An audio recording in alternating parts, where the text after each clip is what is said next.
प्रभाव ते वाल्मीकि ऋषि भय। नाम के प्रभाव कृष्ण नंद पुत्र पायो है। नाम के प्रभाव टेक राखी प्रहलाद की,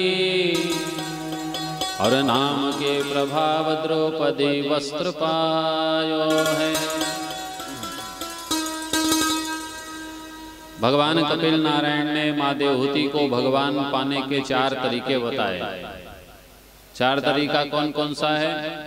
तो कहे पहला तरीका है नाम जप। दूसरा तरीका है भगवान का दर्शन, रूप, नाम रूप लीला धाम। पहला तरीका नाम जप करिए जितना हो सके, चलते फिरते उठते बैठते सोते जपते खाते पीते जैसा भी बने। आते भी राम बोलो, जाते भी राम बोलो, हंसते भी राम बोलो, रोते भी राम बोलो, गिरते भी राम बोलो, उड़ते भी राम बोलो, बस राम राम बोलो, जैसे भी राम बोलो।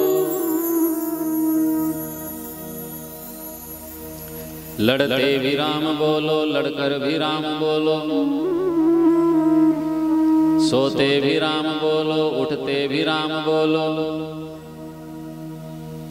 गिरते भी राम बोलो, जपते भी राम बोलो, बस राम राम बोलो, जैसे भी राम बोलो, ऐसे भी राम बोलो, वैसे भी राम बोलो, बस राम राम बोलो, जैसे भी राम बोलो।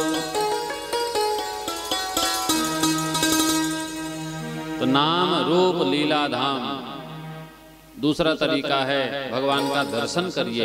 यदि पास में आपके घर, अपने गांव में यदि कोई भगवान का सुंदर मंदिर है तो मंदिर में दर्शन प्रतिदिन करिए। हमारे यहाँ दक्षिण भारत में परंपरा है, वैसे तो बहुत लोग जो है भगवान का दर्शन करने के बाद ही अपने जीवन की दिनचर्या प्रारंभ करते हैं, अच्छा विषय है। लेकिन उधर के लोग जो है बिना भगवान का दर्शन किए पानी भी नहीं पीते। बोलो राधे राधे। तो भगवान का दर्शन पास में यदि कहीं मंदिर है, कोई देवालय है तो वहाँ नित्य प्रति दर्शन करिए। बार बार भगवान की झांकी का दर्शन करने से भगवान की छवि भीतर में प्रकट होने लगती है। दूसरा तरीका है। तीसरा तरीका क्या है? तो भगवान के जो लीला स्थली हैं उनका भ्रमण करना चाहिए। मथुरा, माया, द्वारिका, काशी, गीता, गंगा, हरिद्वार, अनेकानेक तीर्थों का भ्रमण जीव को करना चाहिए।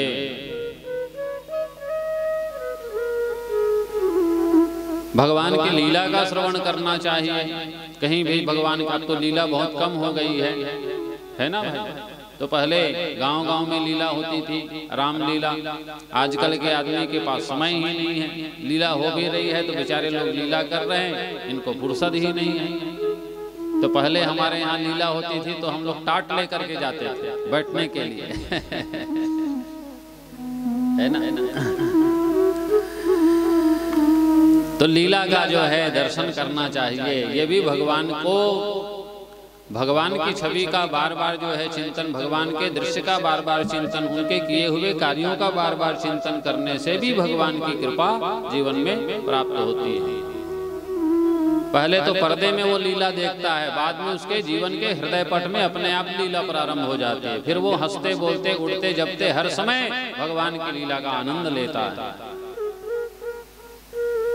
तो इस तरह से ये 4 तरीके हैं, नाम रूप लीला धाम। और नाम की तो इतनी महिमा है, इतनी महिमा है, इतनी महिमा है, क्या बताए कहे। धरती कहे मैं बड़ी, तो धरती कहे मैं बड़ी, तो धरती कहाँ से बड़ी? यदि धरती बड़ी तो फिर शेष के सिर पर क्यों खड़ी? अब शेष कहे मैं बड़ा तो भगवान शिव के गले में क्यों पड़ा? और भगवान शिव यदि कहे कि मैं बड़ा तो फिर कैलाश में क्यों खड़ा? और कैलाश यदि कहे मैं बड़ा तो रावण के हाथों में क्यों पड़ा? अब रावण कहे मैं बड़ा तो फिर बाली के कांख में 6-6 महीना क्यों पड़ा? अब बाली कहे मैं बड़ा तो फिर भगवान राम के बाण से क्यों मरा पड़ा? और राम जी कहे यदि मैं बड़ा तो फिर भक्त के पीछे क्यों पड़ा? अंत में निकला यह परिणाम, राम से बड़ा राम का नाम।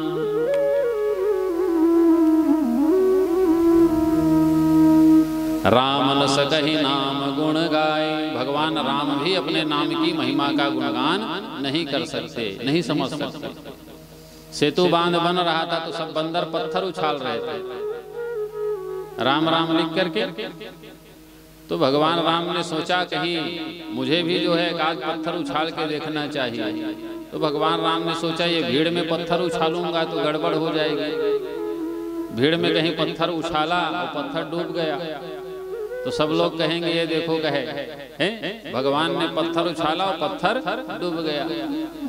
तो कहे भगवान राम एकांत में गए, भीड़ से अलग हट करके एकांत में जा करके एक पत्थर उठाया और पत्थर उठा करके जब समुद्र में फेंका तो समुद्र में वह पत्थर डूब गया और भगवान राम उदास हो गए। मैंने अपने हाथों से पत्थर उछाला, पत्थर डूब गया। लेकिन हनुमान जी महाराज भगवान राम जब उदास होने लगे तो हनुमान जी ने देखा प्रभु उदास हो रहे हैं और मेरे रहते प्रभु उदास हो जाएं। ना ना ना, भगवान से कहे महाराज आप उदास मत होइए, आपका फेंका हुआ पत्थर डूब गया ना तो ये सत्य है। जब तक किसी जीव के ऊपर आपका हाथ है, जब तक कोई जीव आपकी शरण में है तब तक का उसका संसार सागर से उद्धार है। वो संसार सागर में डूब नहीं सकता। लेकिन जिस वक्त आपने अपने हाथ से उसे, अपने आश्रय से उसे दूर कर दिया तो उसका तो संसार सागर में डूबना तय ही है। भगवान राम खुश हो गए। ये बहुत अच्छी बात कही आपने। तो भगवान के नाम की महिमा बड़ी अद्भुत है। भगवान के नाम की महिमा अपरंपार है। मंगल भवनय मंगलहारी, द्रवंशु दशरथ यजिर बिहारी। राम राम रटते रहो जब लग घट में प्राण।